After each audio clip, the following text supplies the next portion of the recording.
Good morning, everyone. Filming this in the morning instead of at 2 o'clock in the morning. I wanted to clarify a little bit about the law regarding abortion up to the time of birth, including when the mother is dilating in Virginia and in New York. Because I get a little peeved sometimes when I hear people misinterpreting the law, especially people who are respected simply because they're an intellectual and their field is not the law. So they interpret things they don't realize that you have to look at every word and know the definition. That's why, remember when Bill Clinton was asked whether he had sexual relations with Monica Lewinsky or not, he said it depends on what the word is. And that, an attorney has to do that. You have to know when you are answering a question under oath, you must know exactly what those words mean, the definition under the law, what those words mean. Otherwise, you can answer incorrectly and you can lose your law license like Bill Clinton did. He lost it in Arkansas because he ended up lying. But in this case, this particular, he's on YouTube. He's got about 23,000 subs. So I'm probably not talking about anyone that you listen to very often. But nonetheless, his field is in a form of art. It isn't politics, though he talks about politics, neither is it law. I'm going to play for you a little bit of, remember Miss Tran, the one who brought up this bill, who was called a very loving mother herself because she took care of her child. It's an addition to a bill. In whole is about district court rules. And there's a little bit in it. What they do is they attach things to bills. They call it pork. The bill is filled with pork because they stick a lot of other things in it that once the president signs it, they get all this other stuff. And the public only knows about the bill. They don't know about the pork that's added to the bill. Well, Miss Tran they said, well, she's a real loving mother because see how much she loves her child and takes care of her child. Yet she's putting forward a bill that says that you can kill the baby even when the child is about to be born and the mother is dilated. And I've made this point before, where this is not her baby. Of course she's loving to her baby, just like the royals love their baby, and their baby gets the best care, and the mommy, the princess, gets the best care. But Charlie Gard and Alfie Evans were allowed to die. It's not their baby. So she's not being a humanitarian. It's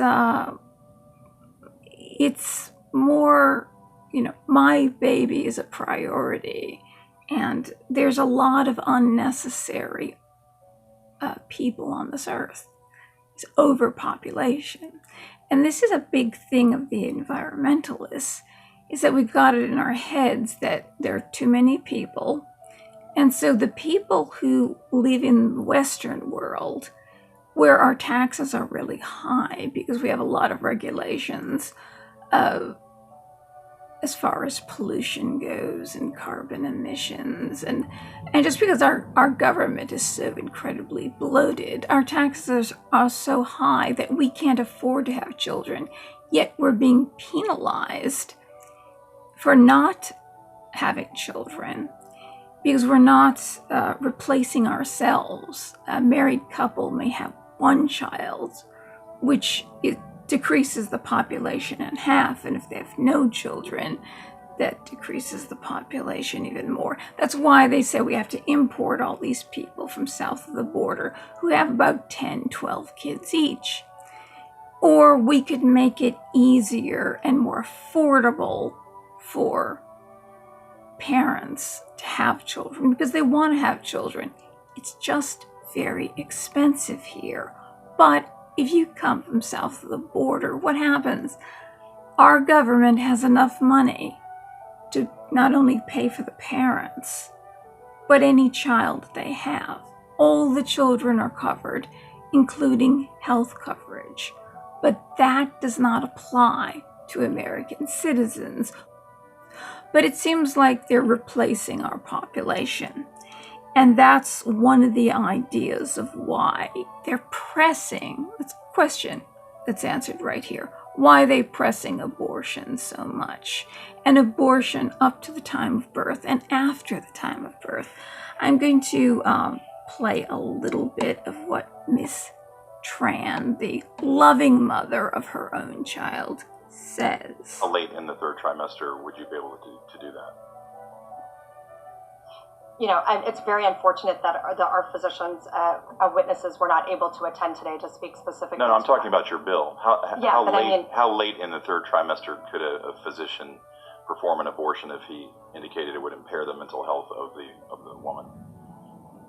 There's an important point right there. Impair the mental health of the woman. Think about that for a second. Physical health. Okay. Okay. I'm talking about the mental health. So, I mean, through the third trimester. The third trimester goes all the way up to 40 weeks. Okay. But to the end of the third trimester. Yep, I don't think we have a limit in the bill. So, where it's obvious that a woman is about to give birth, that she has physical signs that she is about to give a birth, would that still be a point at which she could request an abortion if she was so certified? She's dilating. Mr. Chairman, that would be a decision that the doctor, the physician, and the woman would make. I understand that. I'm asking if your bill allows that. My bill would allow that, yes. Now, see the interest, very well put there. How she doesn't answer it, she answers it as the doctor or the attending physician would determine that or be a part of that decision, instead of saying outright, yes, the bill allows that, which means the mother can decide that the baby could be killed at any time, any point. But she really doesn't want to say, she doesn't want to say that outright. She kind of throws, well, it's the doctor's decision and the doctor is in on it. And of course we're thinking in our heads that the doctor wouldn't decide to do such a thing if it wasn't a medical necessity. And this particular content creator, much older than I am, I will remain nameless, but he had said that we got this whole thing wrong. And the law that New York passed and Virginia was proposing was no different than the law as written by Roe v. Wade. Well, if that were the case, they wouldn't have needed to pass any new laws in New York or Virginia if it's exactly the same. So as an intellectual, he's completely wrong on that one.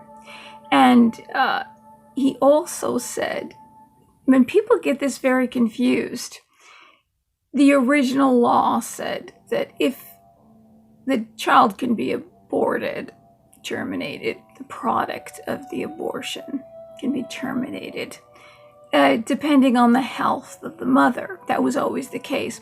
No, that wasn't always the case. The word used to be life.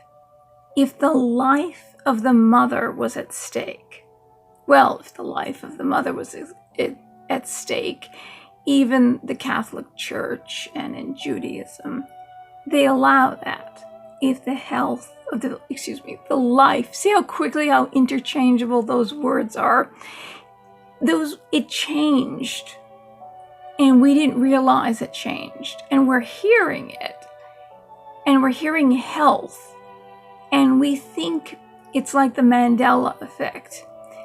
We think that it actually means life, because it used to mean life, but then they started saying health of the mother. And the big difference on that is the life of the mother means the life of the mother, or neither the mother or the child will survive. The definition of the health of the mother is not just physical health or a temporary setback where she might have to recuperate for a little longer, or she might need to stay in bed all 9 months of the pregnancy, otherwise she'll lose the baby. And I had an aunt who had to do that for all 5 of her children. She had to stay in bed the whole You don't see women doing that today. It's just not important. Having the child isn't important. You got to get on with your life. But mothers used to do that. And Sophie Loren did that too. She had 2 sons, and she was told that she had to stay in bed during the entire pregnancy. And she did, to have her children, because that was important. But the difference between health and life means that the mother could die if she gives birth to this child.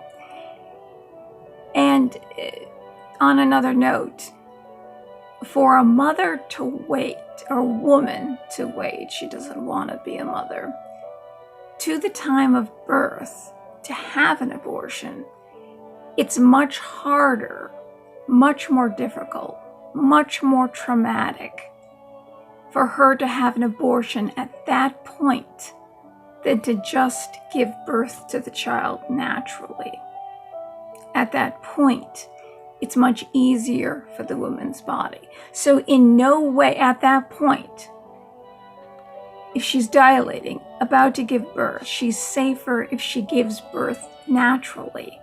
Her life is more in danger, or her health, her physical health, will be worsened by having an abortion, which means doing all sorts of horrible things to kill that baby. And the baby can feel pain. Once the brain is formed, the nervous system is formed immediately, which happens very soon after conception. And once that happens, the baby can feel pain, and it's excruciating. Cutting the arms and leg off, scissors jabbed into the back of the skull, and the brain sucked out. Shooting it with a saline solution. These things are very, very painful for the child. So it is not, it was pain-free or euthanized like they do animals. It was humanely euthanized. The child isn't. During an abortion, child is never killed humanely. And killing a child is not humane to begin with. So, when you say health, and I'm correcting him, and he's an intellectual, and I assume he's a lot smarter than I am. My IQ only ranges up to like 155. His is probably 190 or something like that. Health.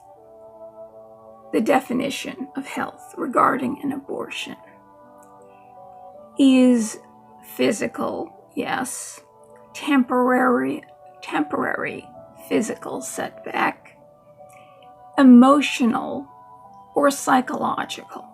Like, say the mother has bipolar disorder. So if you have bipolar disorder, you're usually on some pretty bad medications. And these medications can affect you if you become pregnant. So you shouldn't become pregnant on these medications. Any kind of drug that you take even putting essential oil directly on your skin can enter your blood system and be toxic to the child. So even if you're nursing, you should not use essential oil. So if someone says to you, or if I say, and I know a lot of people have gotten pissed off at me for saying, you shouldn't smoke pot, it affects the baby.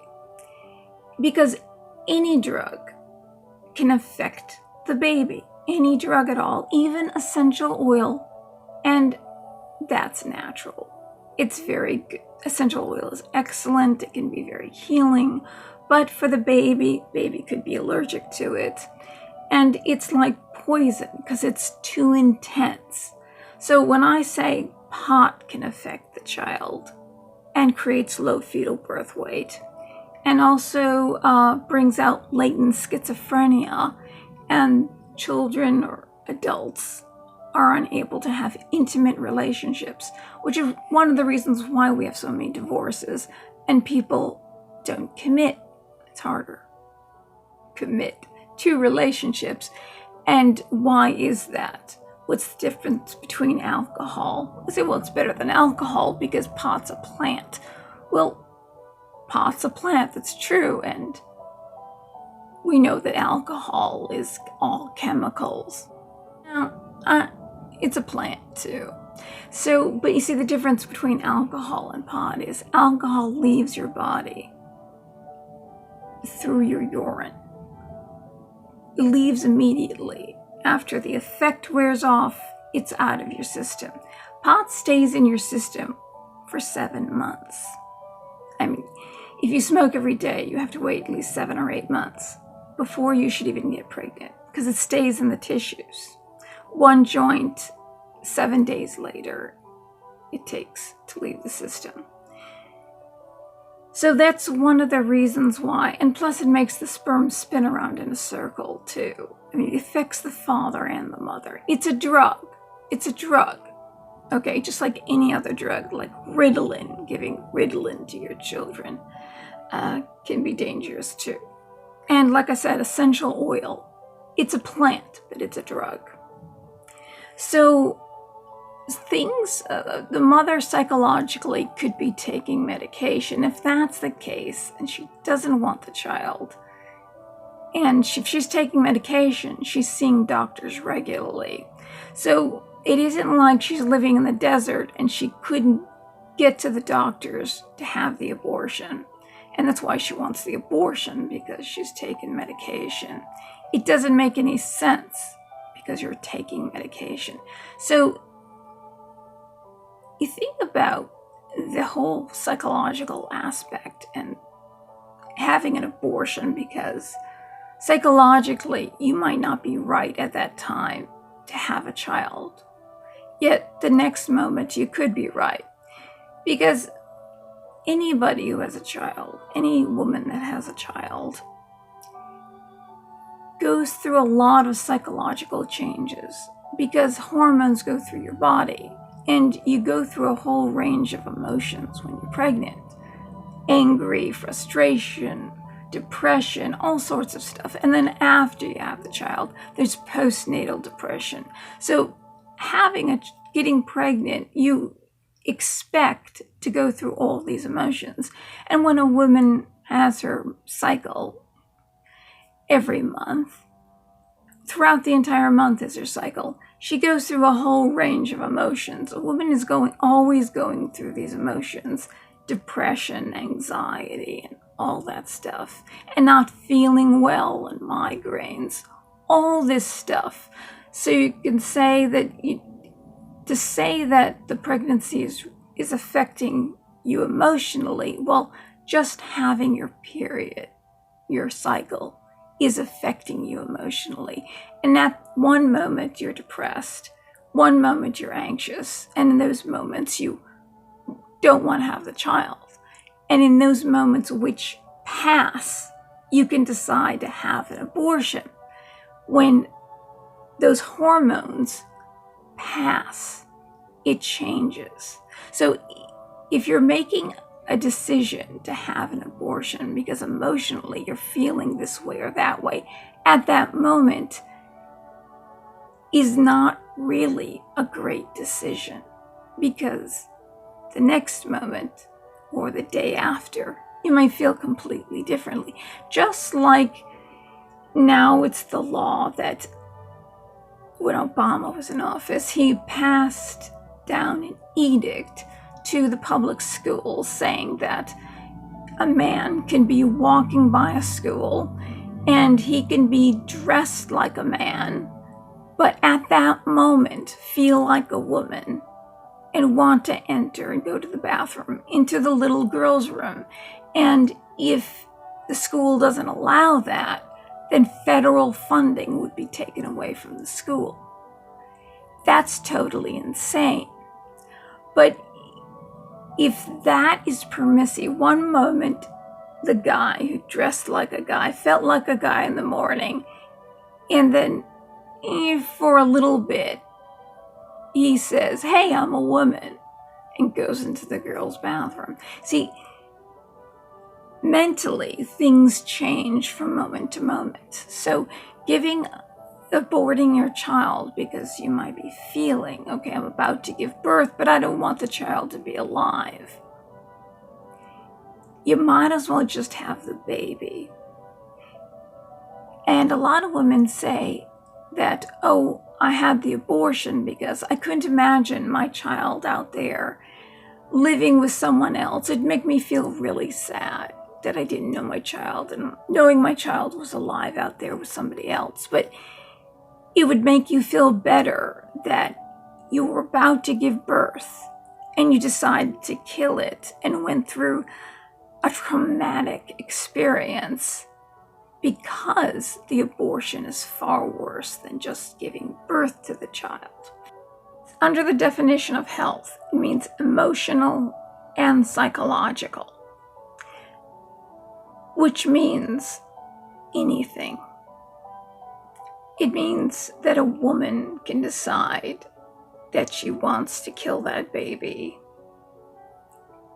after the baby's born.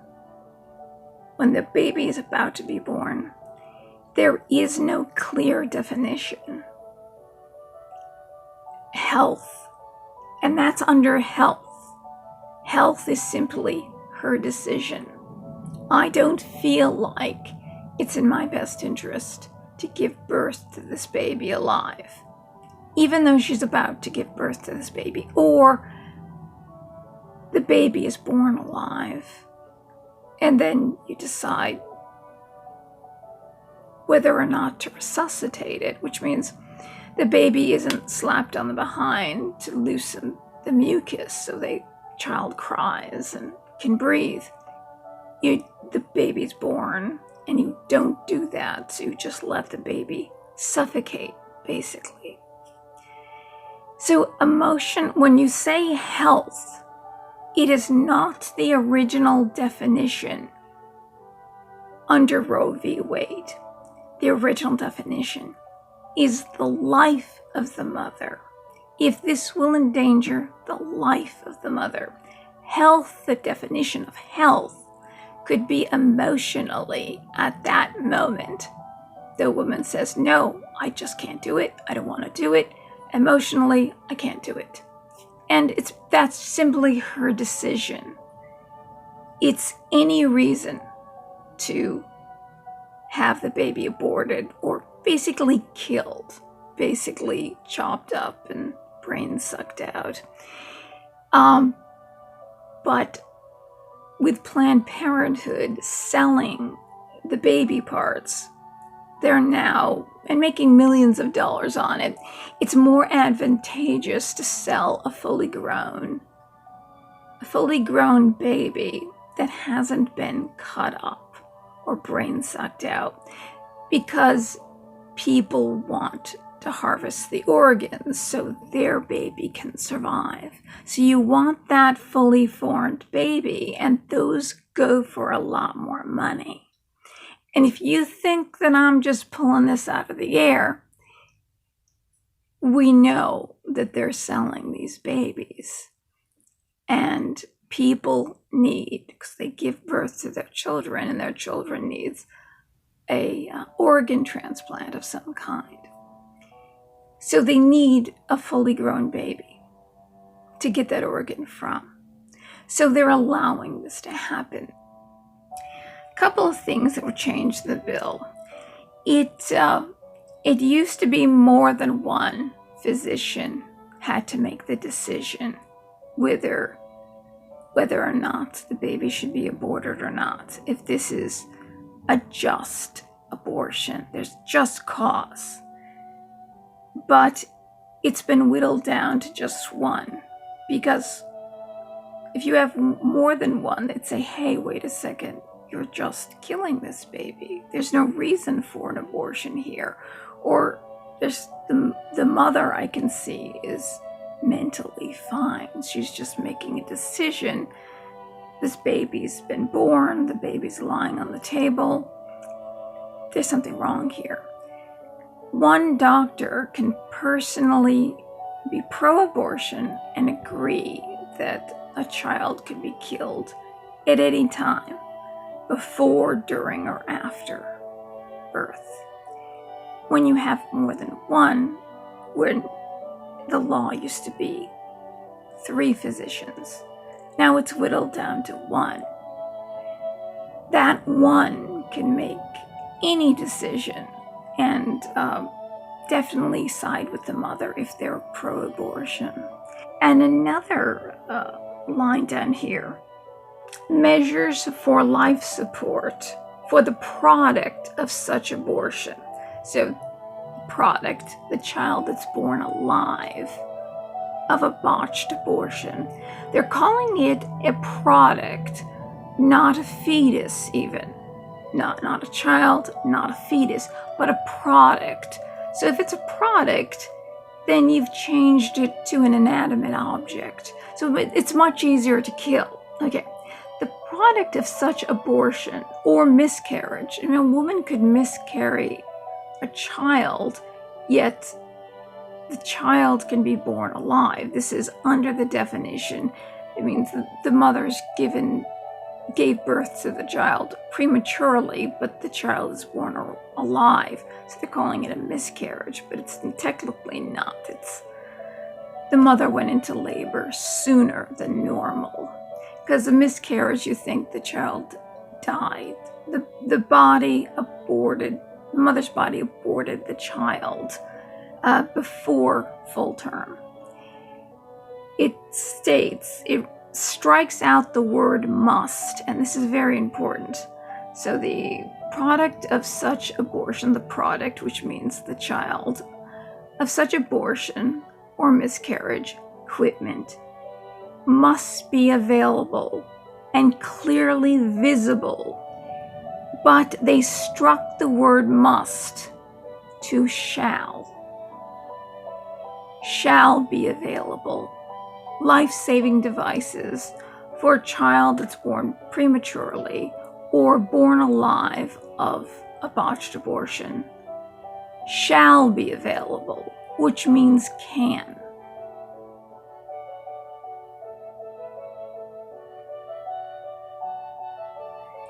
It's available, but it doesn't have to be available, and it doesn't have to be used.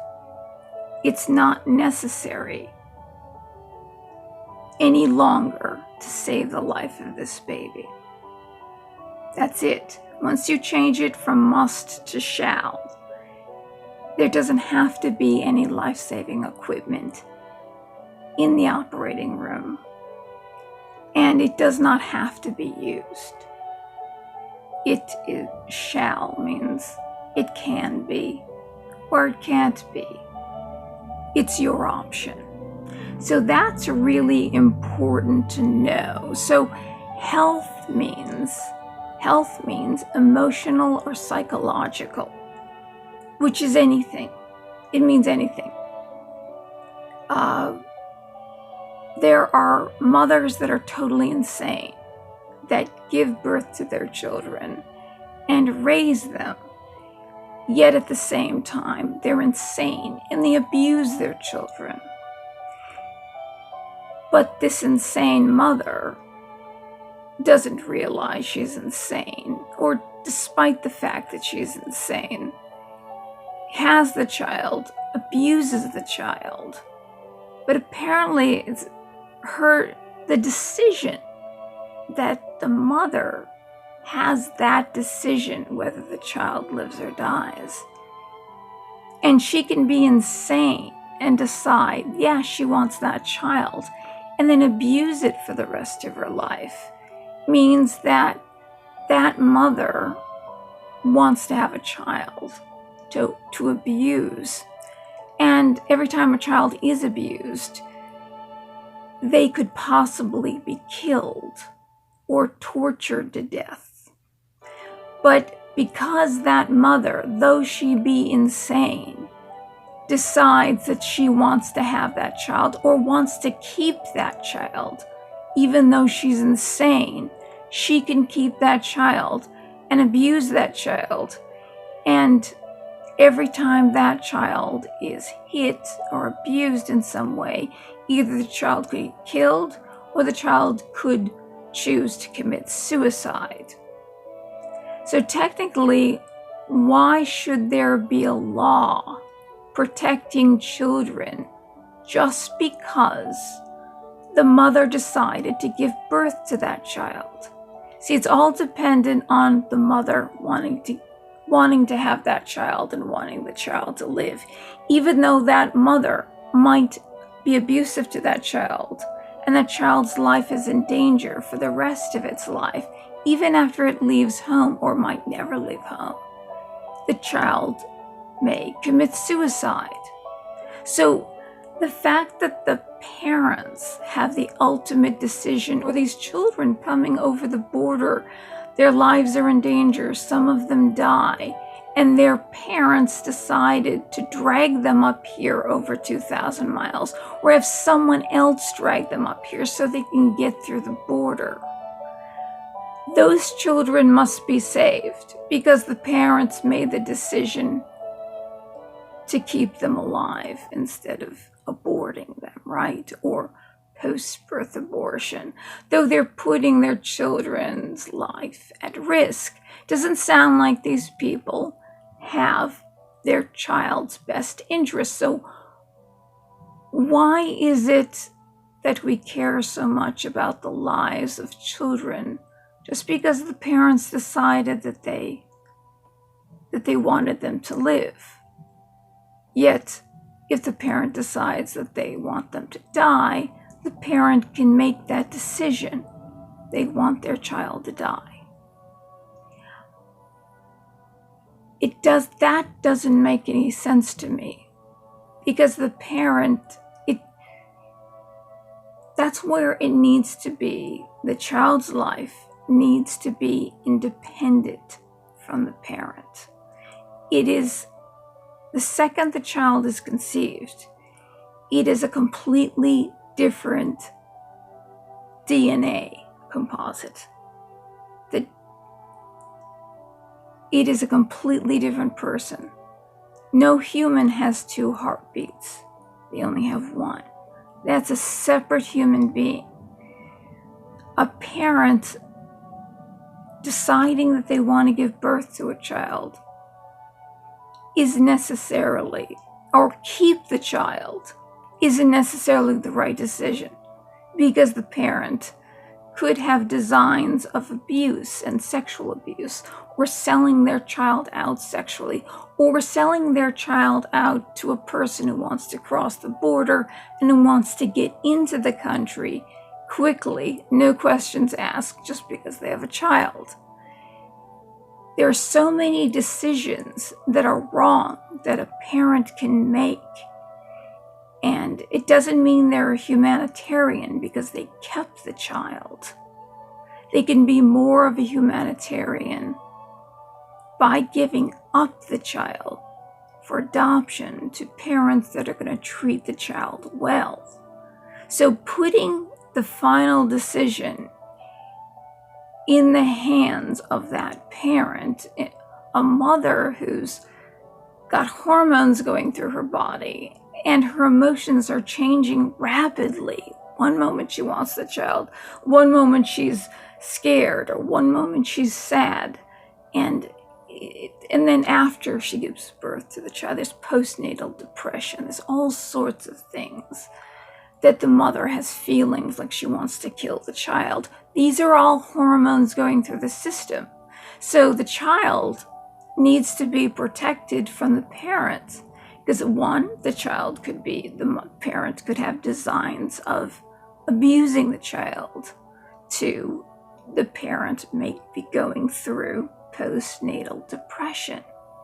And then the child's life is in danger. So if the state does anything, the state, the physician, anything they decide, should decide in favor of protecting the life of the child. Otherwise, instead of taking children away from abusive parents, you might as well, because they have the decision. If you've given them the decision on the life or death of their child, then don't ever take a child away from their parents that's being abused or being exploited or sold out for sexual abuse. Don't do it, because the parents have the ultimate decision and the child is dependent on the parents.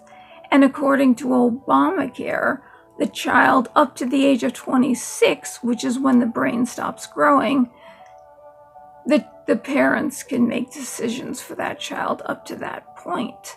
So that means you're giving the parents the decision to make the power to make any decision at all for their child, good or bad. Because if they can decide if the child can die after it's born, you've given them that power. Right before it's born, you've given them that power. Then they have the power up to the age of 26 before the brain stops growing, or up to the time that they're able to get a job and support themselves. If they're not able to support themselves, then they're dependent on the state or their parents. So, therefore, there's no end to that law. That law can be extended if they're dependent on the government. The government can say that person is a burden. They're dependent on the government. Why should they live? This law can go way too far. And all our lives are in danger. All our lives are in danger. It makes no sense. No sense for the parent to make that decision, life or death. Because that parent could decide, yes, I want that child, and I will be abusing that child every day of its life. And you have no right to take it away. You have no right to take it away. Just because the parent at the moment of birth decided that the child should live, you gave them that power. Why bother taking the child away if the parent has the power to decide life or death? Why not leave the child with the parents if the parents are abusing the child? The child's life, according to the law, is dependent on whether or not the parents want the child or not. So why take it away so that the value of that life is only dependent on the parent's decision that that child should live? So you've given them that power. So why bother taking the child away? And there's another thing. In New York State, it said some kind of, that the law in New York State, there were a case of loving parents that wanted a child, but found out that the child would be deformed and might not live much after being born. So they had to travel all the way to Colorado. That's the reason why they needed the law changed, so the parents could decide to have the child killed if it was more humane than have it born and die after birth than killing it inside the womb which is extremely painful because if the child dies after it's born and dies naturally, the child probably won't go through any pain. But if you abort it in the womb, the child's going to go through excruciating pain. I know this whole Colorado thing had to go all the way to Colorado. I know that's bogus because I know states that are very close to New York where people, I've known personally people who've had to, like in the 5th month, and they can find out rather early if a child is going to be that deformed. They can find out that very early in the pregnancy. It's they say, oh, only late term do they realize it's going to be like this.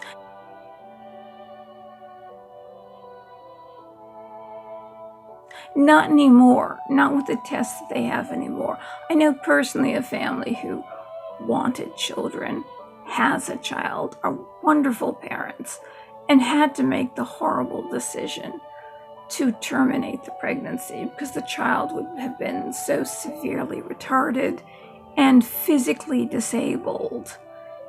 And they had it in the state that they were living in, which is a state that's right next to New York State.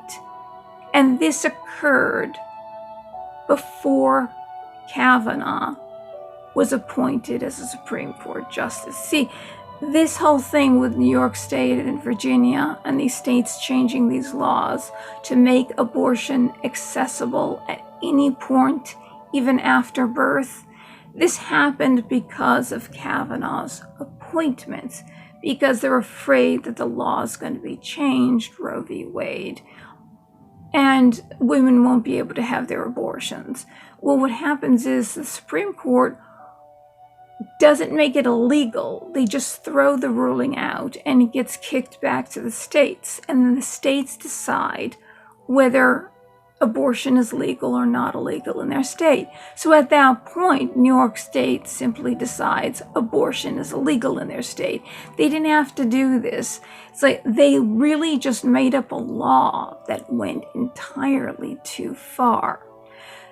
But the parents that I'm speaking of, this happened 2 years before Kavanaugh was appointed. So this was a state that's budding New York State. And so that means this story of these people and had to go all the way to Colorado is bogus. It's basically saying, they're trying to tell you these parents had this awful decision to make. The child was so severely disabled that they had to travel all this distance to have it's just awful. So they had to pass this law when in fact they could have just gone to the state abutting them and have the abortion. The state that's right next to New York State and have the abortion. So that's a lie. So a lot of these articles and a lot of these things they bring before the court to get that law passed are lies, just like the FISA court warrant using the bogus dossier, and you only have a prosecutor, person speaking for the warrant, not someone speaking for the person that's going to be illegally spied on. That's how some of these things work. In court, the law works to get things passed. And to get us, when we read it, we say, oh, we totally understand. Oh, that's awful that they had to travel that far. Well, it's not true. It's not true. So I wanted to clear that up. So when you read health, health does not mean life of the mother. Health means emotionally at that moment. The mother decided, I can't deal with this pregnancy. Oh, I'm having an anxiety attack. Emotional, it could have to do with the change of the hormones. Psychologically, it means any reason. It doesn't mean health or that temporarily the health could be impaired of the mother, but that could also mean a situation where it's passing, like a month or two, you'll be set back a little bit if you gave birth to this child, and then somebody adopted the child, and the child goes on to win a Nobel Peace Prize or finds the cure to cancer. I mean, who knows what this child is going to do? So if it's emotional is any reason, and even if it's a health setback, allowing that child to live, God only knows what that child could become. Yes, it could become a criminal, or it could become somebody, the next Einstein. So hopefully that cleared that up. And don't, just because the person is really, really smart. I've caught a lot of people on YouTube that are really, really smart. They don't know anything about the law and how to interpret the law. So don't go, I heard such and such, and you know they're smart, gung-ho all the way just because you heard a YouTuber say it. The YouTuber has to know what they're talking about. It has to be their expertise. And somebody who's really smart can talk in circles. Oh, that makes a lot of sense. Oh yeah, they should know because they're so smart and everybody looks at them as smart. But they don't necessarily know the answer. The law is very complicated and you have to know how to decipher it. Okay, everyone, have a wonderful day. Thank you for joining me, and please like and subscribe. Get me out of the YouTube algorithm dead zone. Thank you. Bye-bye.